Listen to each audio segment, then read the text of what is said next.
I'm always a little bit scared to use too much hyperbole when it comes to the best matches and so on. But France versus Norway is our next match, and it's got to be one of the most enticing matches of the entire tournament for me, Darrett. I would have to agree with you there. Yeah, Norway, after a very, very strong year last year, specifically in global games, getting right through towards the end, and also just a very good year overall. Last year, they crowned a world champion in Hunter Race.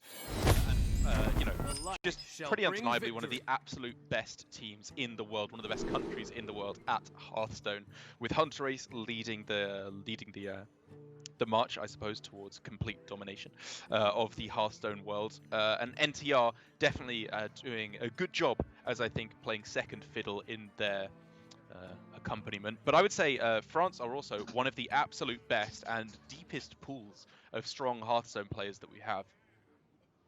Yeah, and it's very similar to how I was going to sum it up, thankfully. France have had an amazing year with, as you say, Hunter Race and Norway having an amazing year last year. 3 Grandmasters, one of which you can see there, new Grandmaster Falking.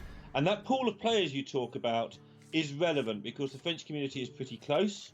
And so they will get a lot of help if they need it with testing and deck building, lineup building at this stage, I guess, because the decks are fairly well robust and sort of set in their ways.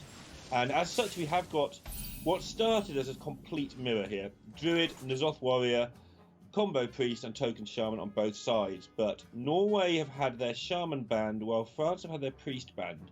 So it'll be interesting to see the impact those different bans have upon the match. Most certainly.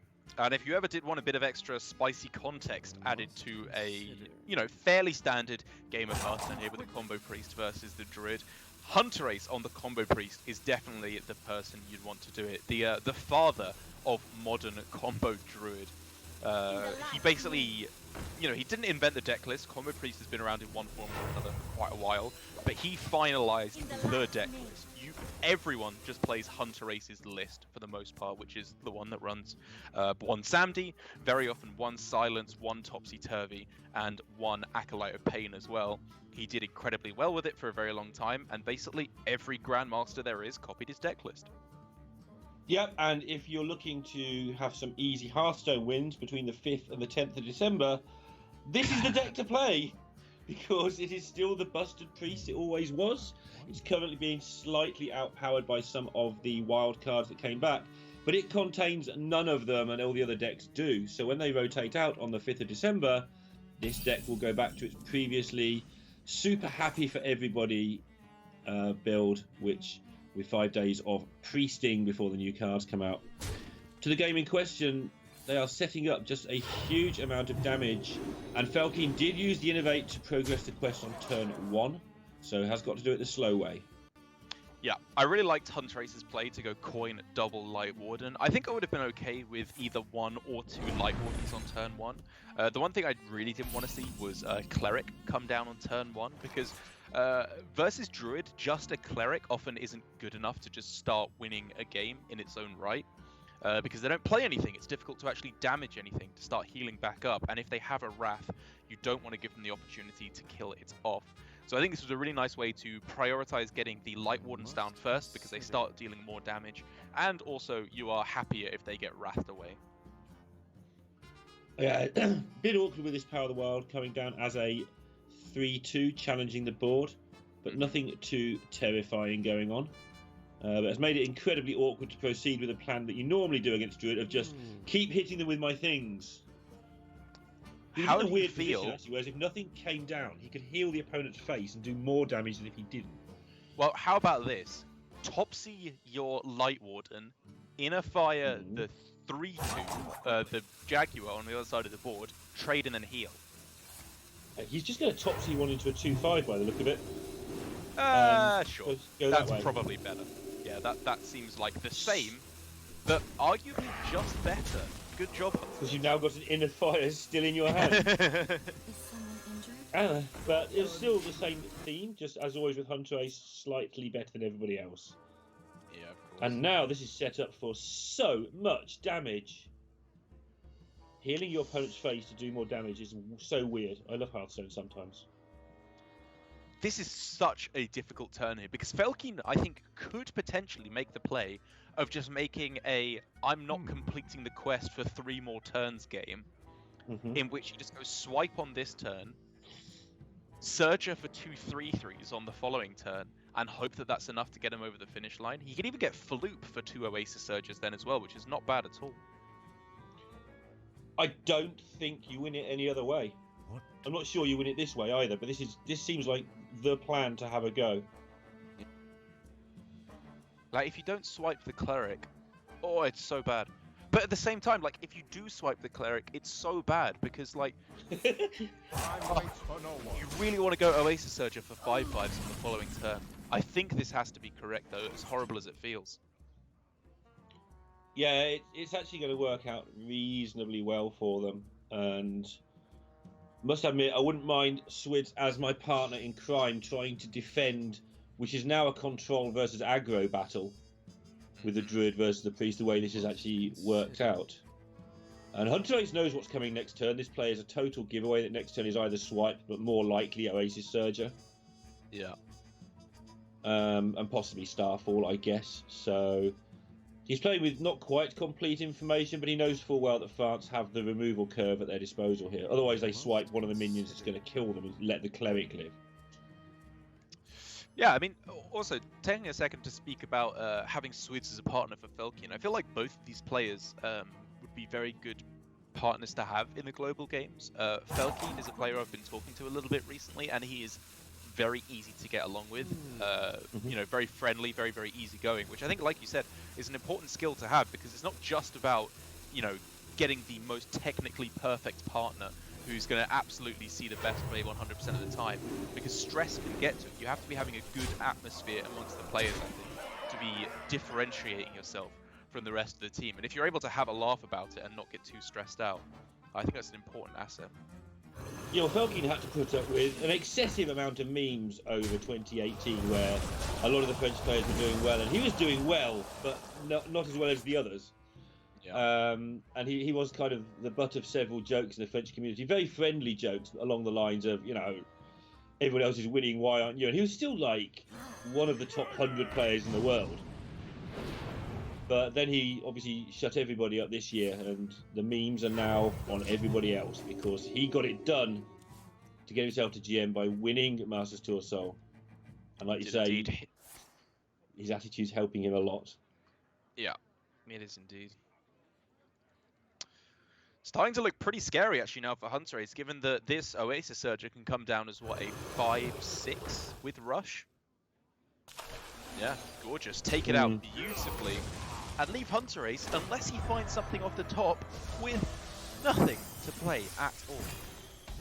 Yeah, the game's not totally dead. Obviously, that one time we can see in hand will extend the game somewhat, and Felkin, very low on cards, is going to be back to 25 health, but for the time being, not entirely. Well, for the time being, he's safe, but if the Wrath card draw goes wrong and the top of the deck lets him down, Hunter Ace is going to have a very good turn the next, well, 7 and 8 is going to be very good for Norway.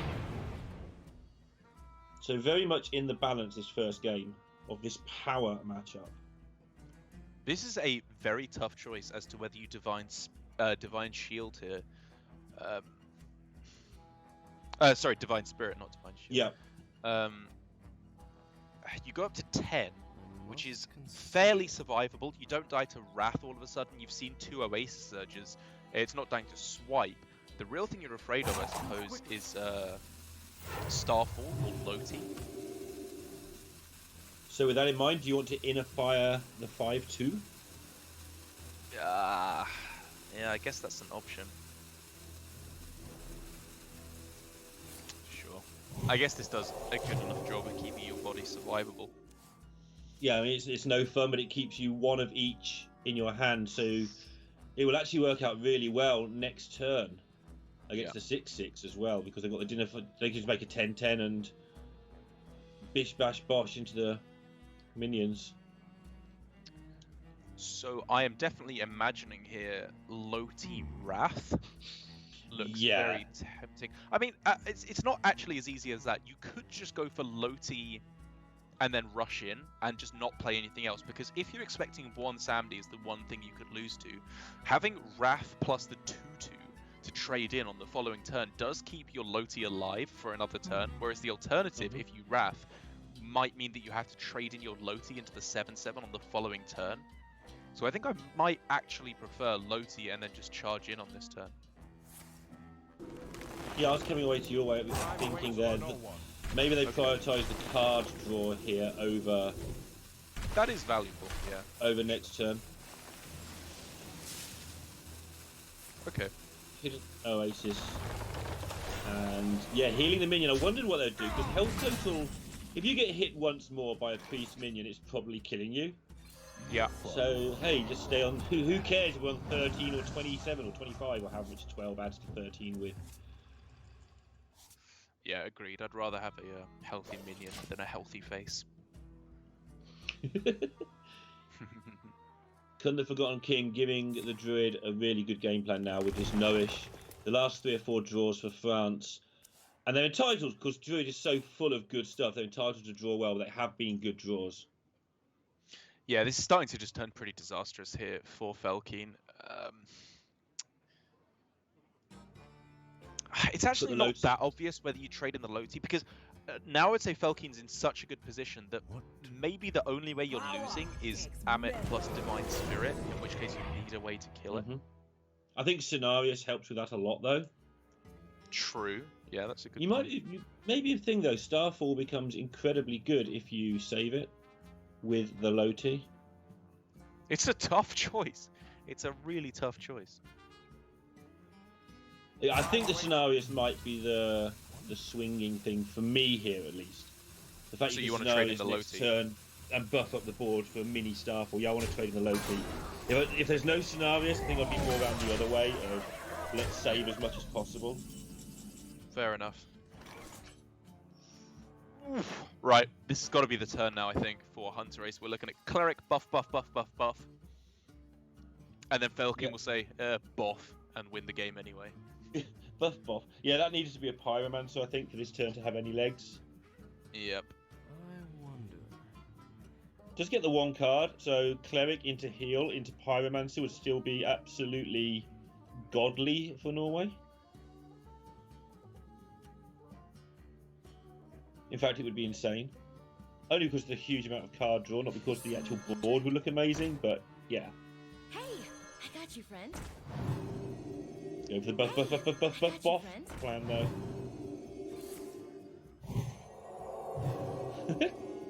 Well, Loti's gone, so you can get away with this nonsense. Yeah, this is this is definitely the downside of Felkeen's play. The argument you could make in response is, well, it doesn't matter if they have a 28-28 because I have a huge taunt and I can smack him in the head. Yeah, Huntrace has one silence and no other ways of generating a silence, so these taunts are just going to be in the way for as long as it takes for 28-28 to kill them all, by which time Norway will be well and truly 1-0 behind.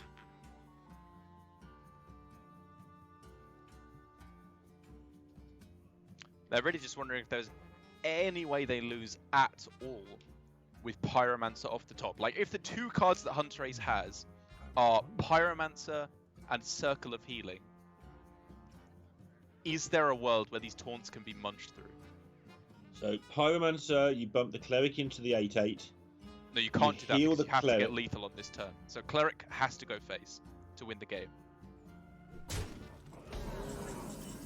Right. I was trying to find a way where you don't die next turn by drawing 7 spells and killing everything.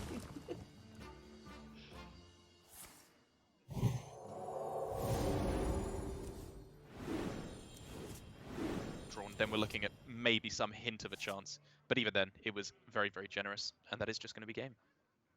Yeah, 1-0 to France. It's horrible sitting opposite the priest. You can see from Felkeen's face there. He's sitting opposite this priest who is drawing a million cards, and they probably can't do anything. Yeah, now he's relaxed because he's seen that the cards were rubbish.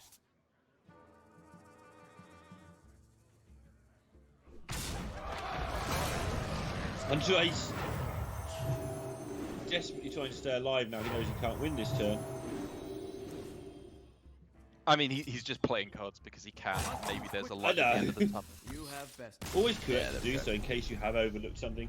Finally gives us 1-0 to France with their Druid out of the way, which in some ways isn't the biggest deal because both sides are playing Warrior, Sure. but always nice to get a win, obviously. Yeah, I mean, it's a pretty big deal just getting such an unfavored win there, I think it's fair to say, especially one that's got to feel pretty good. That was a game that they won specifically because of a very difficult decision that they ended up making the correct decision. I think we can agree on delaying the quest, playing the swipe, going for Oasis Surger. That was a real branch in the road there that they could have gone for either path. And I think they definitely made the correct one of delaying the quest, which is something that most players are not willing to do. Yeah, and it's because it's not right very often. Quite often it looks right and turns out to be wrong, but on this occasion it looked right and was right. Oh, Shaman. Right, what are we looking at? Shaman on one side, the token Shaman, good old school, with Evolve, Hares, Mogus, and all that goodness in between. On the other side, though, NTR has got himself a very, very juicy, very favourable matchup, in my opinion, with the Control Warrior. If you don't draw the frog there, do you keep the Soul of the Murloc or do you still throw it? I assume you throw it, but it's always been interesting to me. Oh, yeah. No, I never want to keep Soul of the Murloc. I don't think I've kept it once ever. Yeah. You just trust in your deck to sort it out for you because you don't want the second one very often. But anyway, they have the frog, so game is on. Soul of the Murloc is the bridge between worlds of 1 mana and 3 mana spells with the frog. You definitely want to be drawing it off of frog, I think, the majority of the time. I mean, in Warrior against Warrior in particular, obviously it is kind of your win condition card, but you get it from the frog, so it doesn't matter. Yeah, I think that's fair.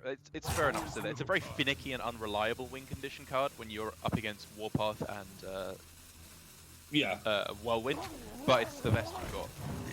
I think the way to play is to play for the brawl victory, where you make a huge board on turns 4 and 5, they brawl it, it comes back to life as Murlocs, and then you Bloodlust. That seems to be the most common way that Shaman can beat Warrior, although obviously it doesn't beat it more than, I don't know, 40-something% of the time, low 40s. Yeah, I mean, honestly, I think you could even call this matchup like 35% for the Shaman. Like, Okay. It's pretty miserable in my experience. Up against good Control Warrior players, which NTR undeniably is. I wonder. Yeah. Planning already a long way ahead here for the Shaman, basically the entire game, how you want to get it done. It always involves drawing Bloodlust, except on those rare occasions where they just can't deal with your Hair Evolve.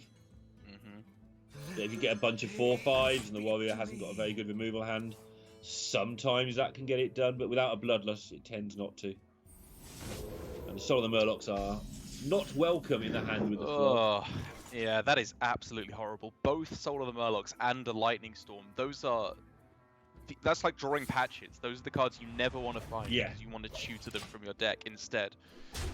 But it's, you know, it's okay. It's bad, and it probably means that the Fel King goes from bad to very bad, but there's still a chance. A big Evolve hair turn here could pull things back.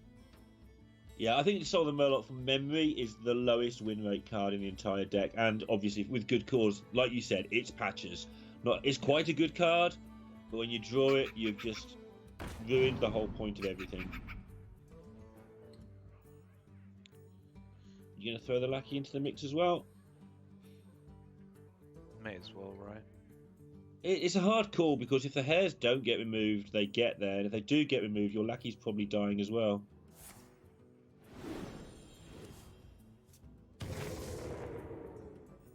Wow. What is that? Spirit of the Tiger? Okay. I mean, that doesn't do anything. Yeah. Interesting to me that they went for the mutate before the evolve. That's quite a decision in its own right, because if you evolve and get a bad thing, you can choose which one to mutate. But if you mutate first, you don't know if you've mutated the bad thing or not. Well, you get an extra card, right? Is the difference because you don't mutate the frog. So it's... I agree. It is a little bit counterintuitive, or it doesn't work out perfectly. But generally, I agree going for mutate first is better, because drawing another evolve is much more important than getting one better option. Yep, because at some point you're going to win by drawing your second hair. That is another win condition, of course. Yep. This gets blown up, you don't get to play Soul, but you just go hair evolve again, and the warrior doesn't have 2 brawls. Except the warrior does have 2 brawls. I'm going to take a quick look at the exact list here. They are running Stormbringer, which can be a big difference. Just gives you an extra little bit of refill, which you often don't have against the warrior. Because they have things like this, and every piece of refill that you can pull together is of the utmost importance. So this is where saving the kobold makes a difference of some sort, because they're going to, at some point, get to Soul that up into their Bloodlust turn.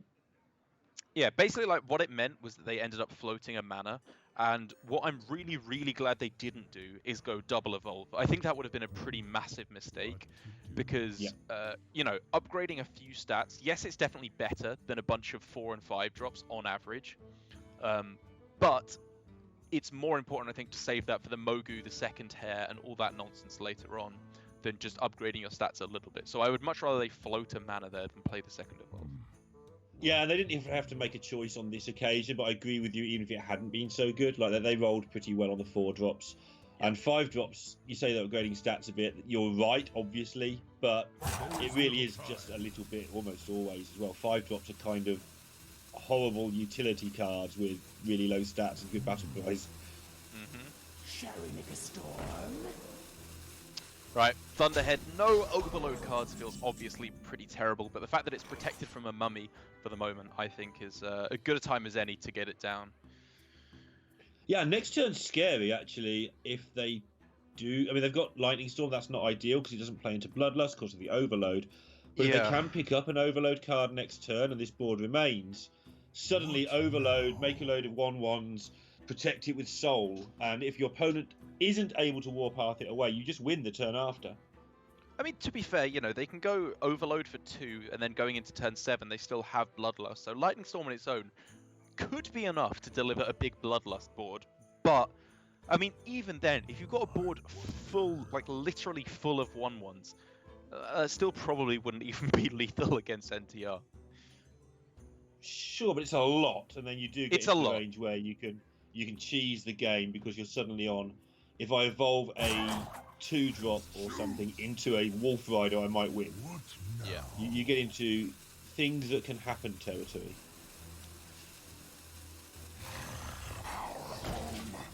Look, they've got that lightning storm. Makes a lot of sense. Oh, they do have the 1 lightning bolt as well. Oh, sorry, that's Norway's deck. My bad. France's deck is the. Yeah, they don't have the lightning bolt. They have the novice engineer in theirs, in that slot. Something that I do like, I think it's a decent card to include when you're not quite sure what to tech against, because if there's a lot of Shaman, you put in double Lightning Storm. I mean, there's not really many other techs you can go for, but basically if you're expecting a lot of Shaman, put in Lightning Storm, otherwise I like the Novice Engineer. Yeah, I've come around to the Haunting Visions actually, which kind of allows you sometimes to pick your way out of trouble.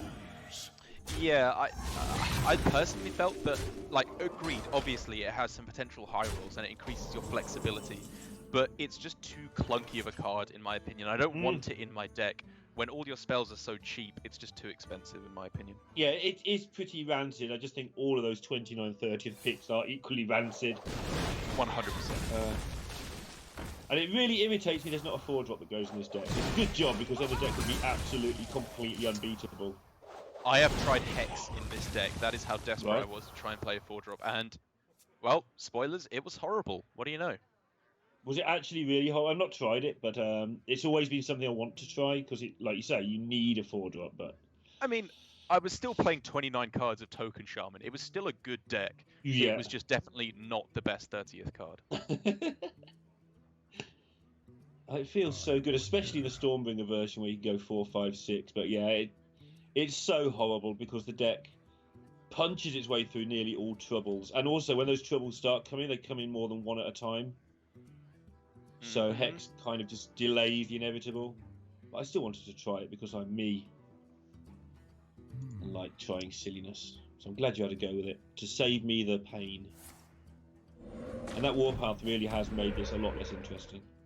It has. I was wondering if we were seeing a graphical error there for something, because it was a lot of time before anything was happening. But no, that is just Valkane taking his time on the turn. Fair enough. You know, there's always a chance for you to squeak out a victory when you have the potential for Stormbringer later on in the deck, or of course, as you said, cheesing out a Blue Boost. How do you feel about Stormbringer? Like, obviously, I think it should belong in the deck, but in terms of the legendaries that it rolls, is it not quite what you'd expect, or is it as good as you'd expect? I mean, Like, it depends what your expectation is, right? Because I sure, think that's a on really average, dumb question. Yeah. You're looking at about 5/5 is generally what is a very rough rule of thumb for what I anticipate when I'm making the play. The fact that it has the potential to just give you like a 10/10 off of one minion is definitely worth playing it. Like, it's not the best card in the deck. It's one of the cards I would cut first after cards 29 and 30, as we keep talking about. Yeah. But given that it gives you such a strong game plan against Druid, it's good against Warrior, it's good against Mage, it's often okay if you enter a stalemate in the mirror. Like, I think it's definitely worth playing because of what it can offer you in a token deck. Yeah, I feel it functions a little bit differently to how more casual players perceive. It's like, oh, loads of legendaries, this is great, and then you get Nat Pagal and Lorewalker Cho and a couple of other things. The stats-wise, they're lower, but it sometimes serves to be really good bait for an evolve. You get all these sort of useless 5/5s, and you turn them into massive things with evolve, which just turns them into more vanilla, generic, clunky minions that just do the job. For sure. And like you say, sometimes you just roll a whole high roll, and that's the end of the game too. But Yeah, I mean, need well, high I think, roll off the charts. yeah, a good way to phrase it is I would much rather play a third evolve, and it's not even close. Right. Okay, that makes a lot of sense to me. It's just big bad evolve, like big bad mood. It's big, it's evolve, and it's kind of bad. Exactly. Right, we got the hair, we got the evolve. This could be a pretty powerful turn. Now, if Valkane wanted to do so, but of course he has to be afraid of another brawl, which means overcommitting is a big concern. But maybe he's at the point already where you just say, if you have the second piece of removal, you win. He's got second soul as well, so he can defend against brawl a little. That's true. Yep. And things things don't get considered, better from this point let's on. go. They just get That's right. worse.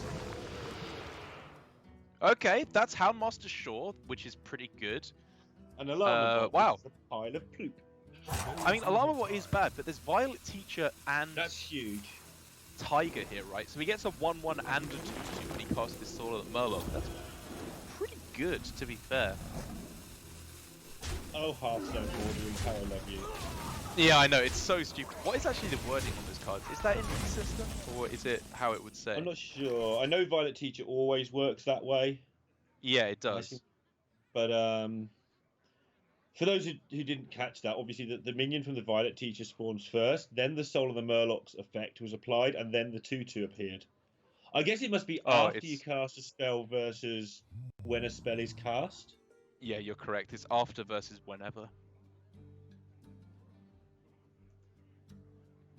So yeah, I mean, it is consistent. It's just kind of a question coming in there as well from the chat about Sea Giant evolves. There are no current numbers above Sea Giant, so it doesn't evolve into another Sea Giant. It should try to go up.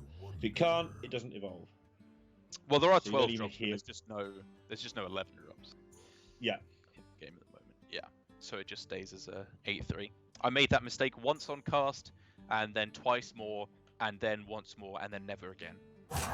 Yeah, I think that's about my numbers as well. I got lucky. I made it watching a match one time.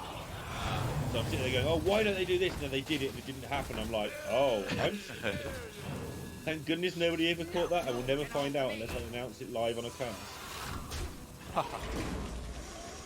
Right, Thunderhead comes down, but it does unfortunately, I was going to say have summoning sickness, have the inability to attack on this turn. So Bloodlust is looking significantly less inviting. Yeah, they were hoping to get a nice chunky 21 or 18 out of this, but plus the minions' attack values. I wonder. If you do play it, you do get yourself more tiger things. might be enticing. Yeah, sure. You get a 5/5 as well. That's pretty good, I suppose. You've seen a brawl, you've seen a warpath. Sure, yeah, this is the turn to go for it, for sure. If they have brawl, well, just well done, sir. Yeah, whenever I'm in this situation, I always think, you know, like, is there a way that you can win by just stalling out the game, just going hero power, hero power, hero power, pass every turn? And I think, honestly, even though it's kind of a romantic view of the game to take that, you know, to think that that's possible, I think it's just not really an actuality that ever occurs. You just lose board, and as soon as you start getting value traded by the warrior, you can just give up right there. Yeah, I think in the world where you still have both Soul of the Murlocs remaining, it's a good try. I don't think it ever actually works. Like I say, I think it's a bit romantic. When you've used them, even the totems aren't even menaces anymore. Yeah, exactly. Like, it. To be fair, it's a line of win. It's a line that can win if the warrior runs out of cards. If they're low on card draw, then you can start wondering about just hero powering and taking a very high value route. With this hand, never happens. They're always going to dominate the board. Alarma Bot versus the world. Does Alarma Bot go back to your hand if you don't have anything? I'm not actually sure. Let's find out. I guess not, right? Because it's a swap rather than return to your hand. Yeah. Yeah, it's a functioning 0/3 really irritating minion. How come when I'm casting this I see infinite Alarma Bots? When I'm playing it I see infinite 3/10 taunt things that just run off.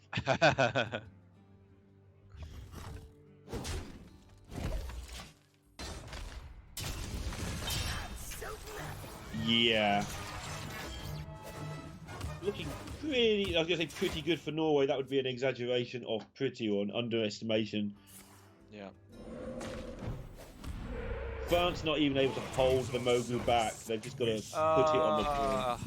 I mean, it's just so over. Why do these games always end up in this state? There's just no chance for the Shaman to take it now. I mean, maybe there's like a 0.01% with Bloodlust or Stormbringer more likely to be able to take it. And interestingly, from a casting perspective, that is the #1 reason I'll be glad when Evolve's gone. Nothing to do with power level of decks or anything like that. It is just the whole, you don't have to play for this 0.001% anymore. You're just done. Yeah. Now you can go home. But they're quite right to play on in case something ridiculous happens with a Ragnaros. Fair enough, yeah. But when Evolve's gone, we won't have that torture anymore. And that's not a comment on the state of the meta on this occasion, it's just a comment on cards that give you fleeting hope. Yeah, exactly.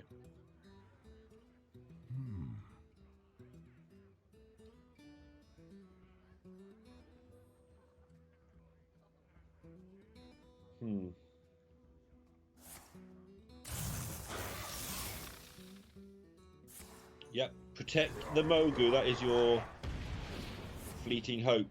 It's the one thing that can do anything in the entire game.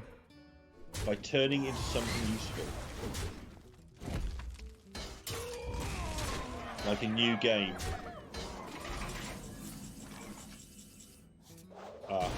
That should do it. The Death of the Mogu. Sounds like a 16th century novel. Do you know when Death of Salesman was written? I have no idea. Fair enough. Yeah, I'm gonna say after my literary skills. Yeah, fair enough. There we go. A few of them, Derek. Childhood is always hard to remember, isn't it, Neil? But that is going to be the game 1 going to the Warrior as expected. Oh, sorry, game 2 going to the Warrior as expected for Norway. It is not necessarily the most impressive of wins, to be honest, against the Shaman. It's a very expected one. But in the mirror against the Warrior, I guess some parties involved, who will remain nameless, might be happy that a Warrior mirror isn't going to be occurring now. That is such a thing that some parties would definitely be happy about.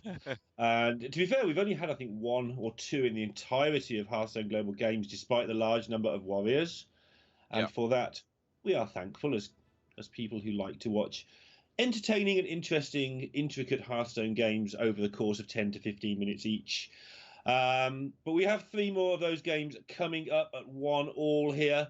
So we're going to take a short break and then we'll come back to see who wins the Clash of the Titans, France and Norway.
Norway and France deadlocked at 1-1 at the start of Group C.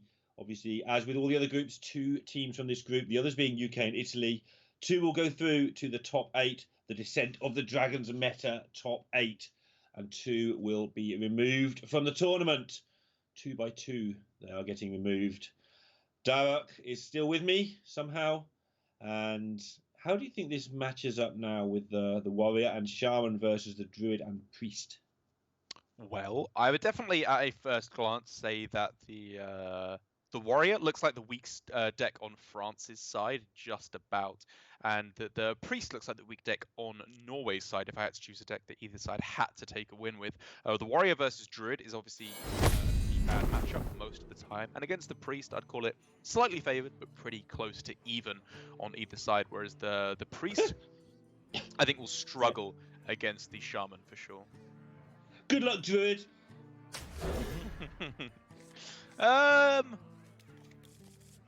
Yeah. Okay.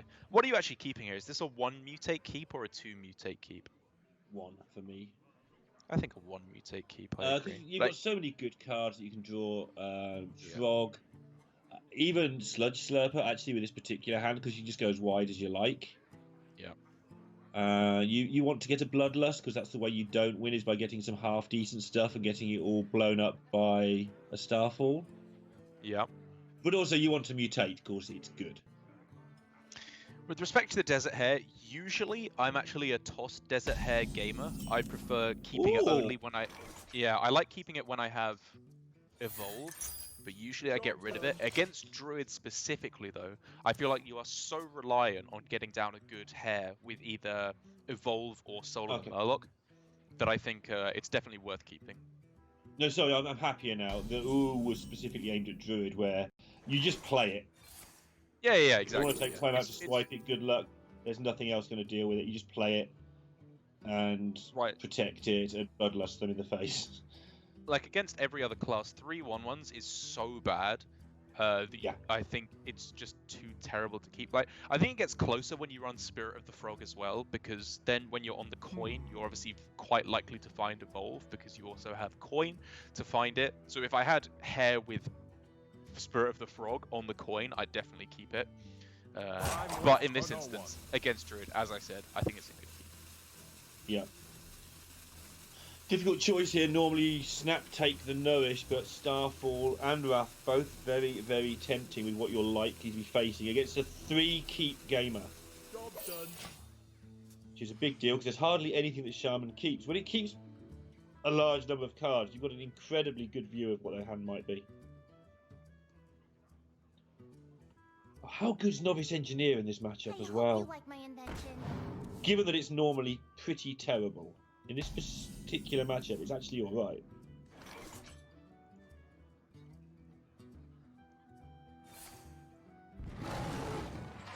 He's going to get blown up here. I feel like this is a very important draw. This turn and particularly next turn.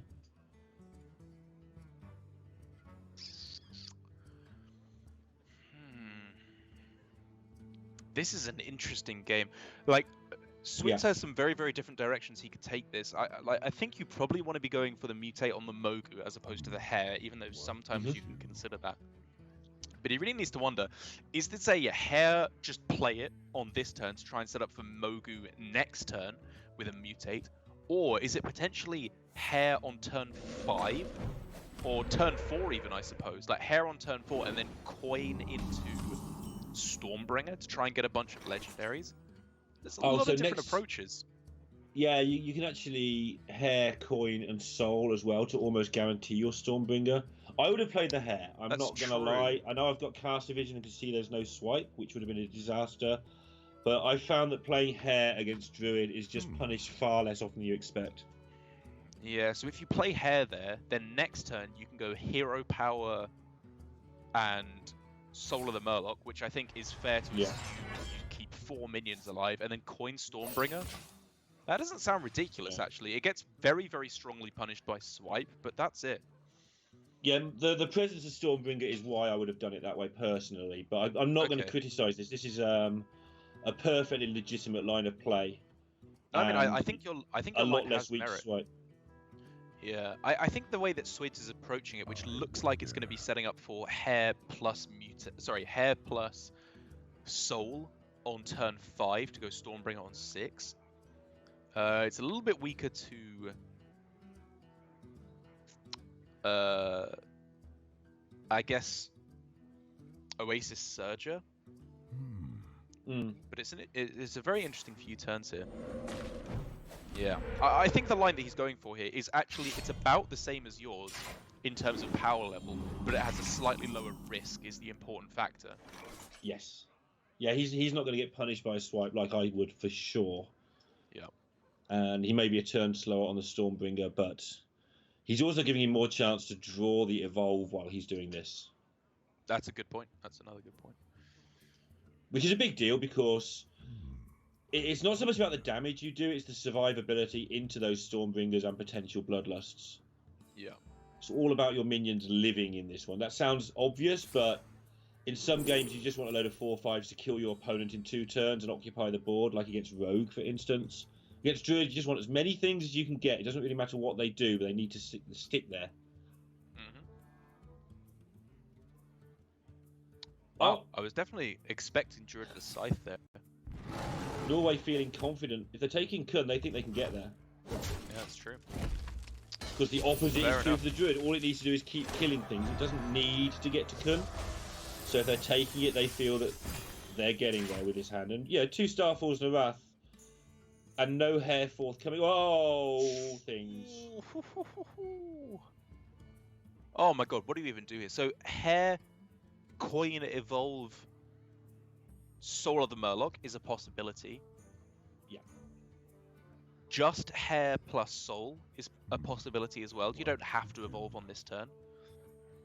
To set up a Mogu Evolve, which is actually sometimes Right. very worth being super greedy with, because Exactly. evolved Mogus are nasty things.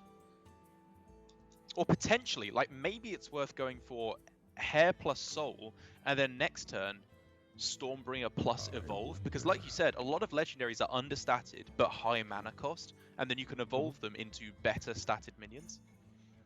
Yeah, a whole wall of Boulder Fist Ogres is lovely. Oh yes. It's just a good minion.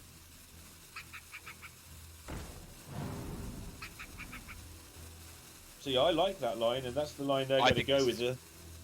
Very Greedy smart. and This correct. is greedy as anything. Like, this line is as slow as you can go versus Druid, it's got to be said.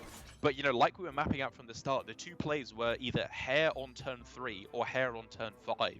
And they took the slower line. And as we can see here, even with a Starfall in hand, nothing's cleared off the board.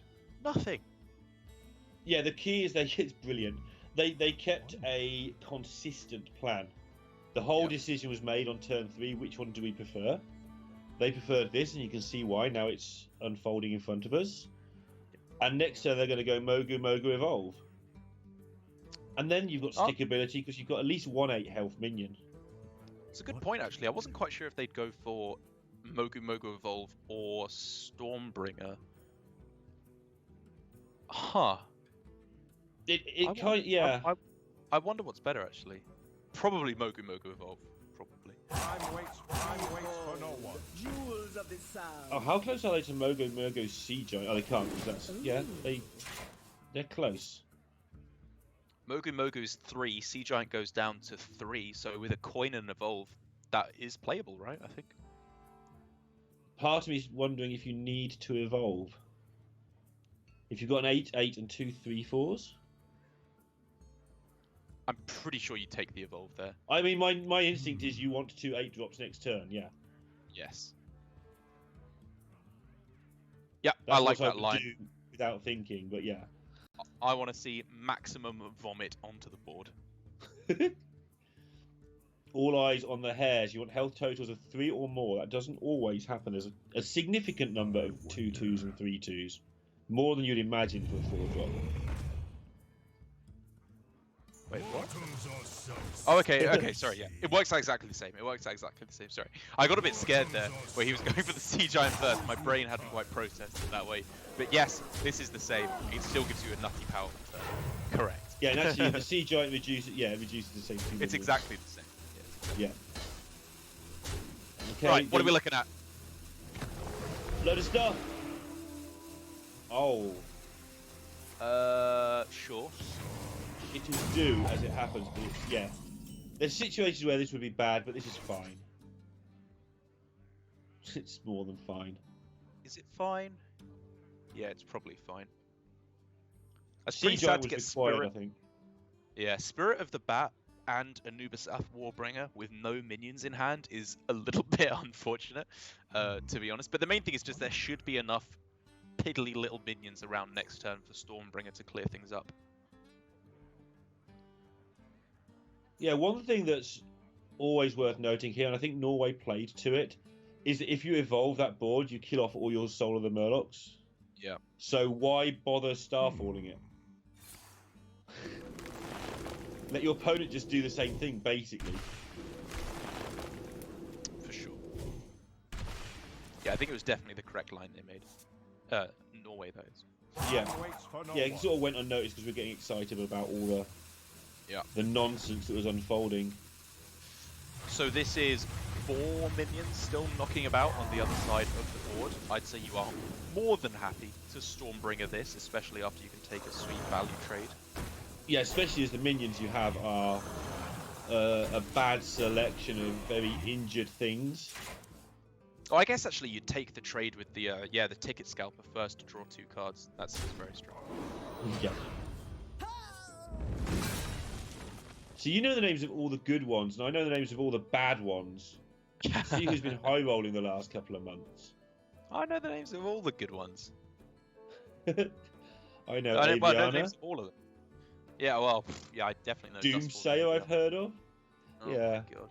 It's Aviana every time. I always get punished by it. It's so annoying. It's so horrible. It's always against Mage. Yep.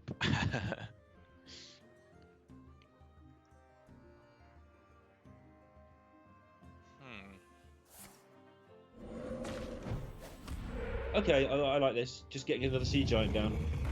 Yep. I'm on board with this as well. This allows them... Oh. Okay, yeah, they have to. Yep. I was gonna... Yeah, you can't wait till turn 10 to Thunderhead Stormbringer. This allows them to Stormbringer if needed next turn. Yeah, it's obviously bad to use the Zap when you have Thunderhead in hand, but it connects 8 damage to face, which in my opinion is a very, very worthy trade-off. But board almost entirely dealt with yet again, and still another Starfall left in hand for Hunter Ace. This is just removal city right now. Yeah, not only that, but on turn 10 they get Kun into Kun because the decision they made on the choose one much earlier in the game, where Hunter Ace decided, and NTR presumably, we'll get to turn 10 and then we've won. Which didn't look at all like, well, not likely, it didn't look at all certain from where we were sat that they would get that far. But there's 14 more points of facing here if they want it. Facina's pretty good at going face. Wow, that taunt is fantastic to have found here. It protects their board against Oasis Surger very nicely. Obviously, there's still the 3rd Starfall, but from where Swids is sat, that was a very nice result. That's actually a mistake I see fairly often at lower levels, where people will hero power evolve when they need a taunt.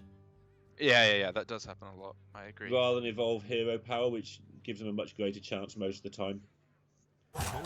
I love that we've got another caster euphemism for.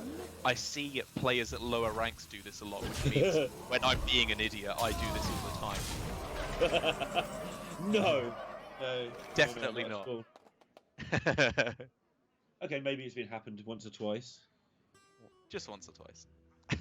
It's actually one of those things that I'm pedantic about not to get wrong. There's lots of things I do get in Hearthstone, like innovating with 10 mana being my favourite.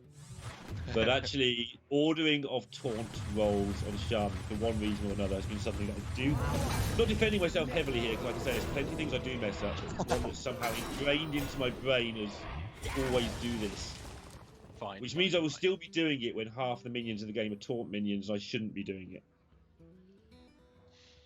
Oh, and despite the fact that it got so close, turn after turn for Swids, and honestly, we kept saying, or I kept saying, I don't know if you agree, I really liked their ordering. I think saving the hair with the Soul of the Murloc until turn 5 was a very smart way to go about it.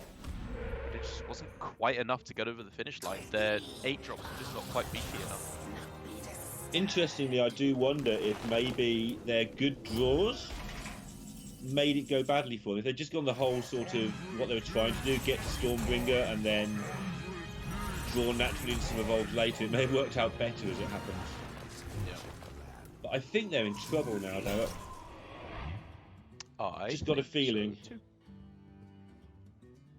Yeah, I'm going to go ahead and say that this one is pretty much locked out. If they were to get the legendaries of double Colossus of the Moon, they die. Double King Crush, they die. Double Rag, they die. They're dead. Double Baron Geddon? They Double die. Baron Geddon, they die, yeah.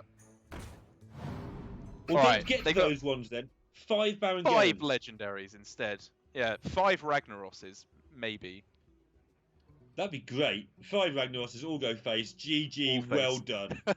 The pleasure It is is mine. lethal. It would actually have to be 5 of them, though. Yeah. Just be my luck to All roll of which 4 go Ragnarosses, face. they'll all go face. So, Swids does actually have lethal here. We'll see whether or not he can spot it. Can you spot the lethal, Swids? Oof, and That's that's a not bad right. miss. That's actually just complete gubbins. Alright, let's evolve then. Yeah, evolving. I don't even want to predict what the evolve's going to be here because they're all different casting costs. All I know is it probably won't work out. Yeah, that didn't work out. No. 2-1 ahead with Druid against Shaman, which is a massive deal for them. And leaving them with just their Priest, which has a couple of okay matchups. Priest is always okay matchups, really. But Yeah, it really is. I think you could definitely make the argument that this is 2 unfavorable matchups for Priest. My counterpoint to that assumption would be this is Hunter Ace on the Combo Priest. Very arguably the best Combo Priest player in the world. He created this current iteration of it. He played it for a stupid amount of games. He was able to finish rank 1 legend, which was done in a while, 6 months ago with the deck. I suppose it was like 3 months ago at this point or something like that. But basically, and now you this see guy, why. he knows So, yeah. exactly what he's doing. He's good at drawing Cleric, alright? Yeah, like, massive build-up for how good Hunter Ace is. He goes, Cleric, Tolvir. Well, yes, Darren, that's good. Sure. Obviously, Hunter Ace. Your original point before the hand came up stands. He is incredibly good at this deck. And under normal circumstances, it's a joy to watch. And it'll still be interesting to see how exactly he goes about winning this game. Wow. But I suspect he will.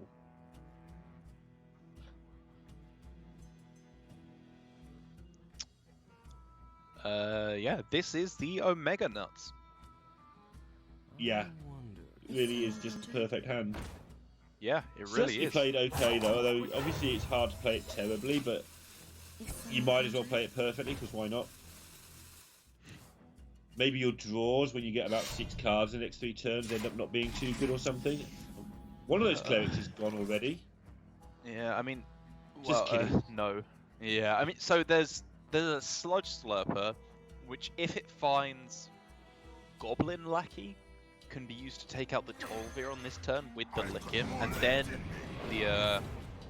it's open season on the Clerics. So, you know, that's a chance for things to swing back in Swids' favour, Yeah. as slim as it seems. You know it's bad when you can't think of a turn 2 Ethereal Lackey that actually does anything. Yeah, that's true, actually. And I guess instead, maybe you just go with Spirit of the Frog and hope to hit something good off the top, but with no 1, 0, or 2 mana spells in hand. Ugh. Yeah, you've got to play Frog. It's the only thing they can't hit with their own minions. So now, for what it's worth, a lot of the time they wouldn't draw a card.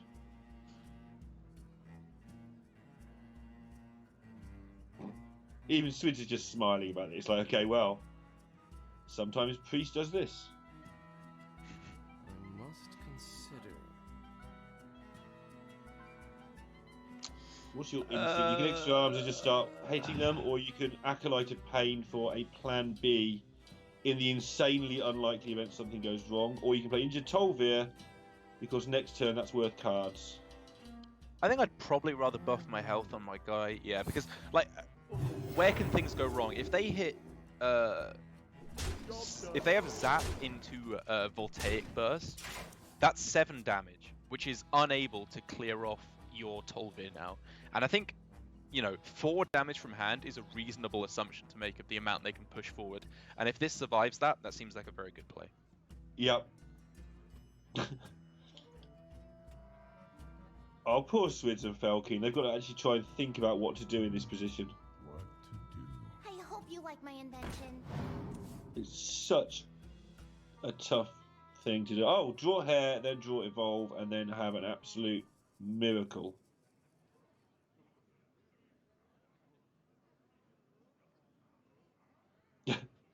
Every card you play is potentially giving your opponents closer to victory, but you've got to play something. Yeah, they're just going to go mega wide. They've got double Bloodlust and Hope. Venomizer or Patient Assassin, actually. Patient Assassin is the out, right, for a chance to swing this game back. And you and you.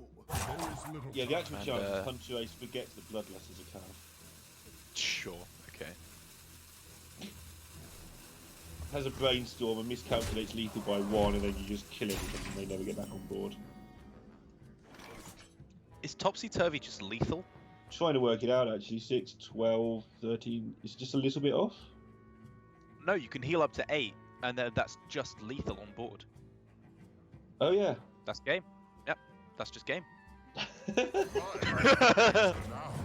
We've been talking about Hunter Ace on the Priest, and hey ho, what do you know? Yeah. He's able to deliver turn 4 lethal, double cleric, circle of healing, injured Tolvir, the absolute hyper nuts, and Swids does not even have a hope in hell. Yeah. World champion. Showing fire. I'm convinced though. You convinced me. Yeah, Kel Damage, says Swizz.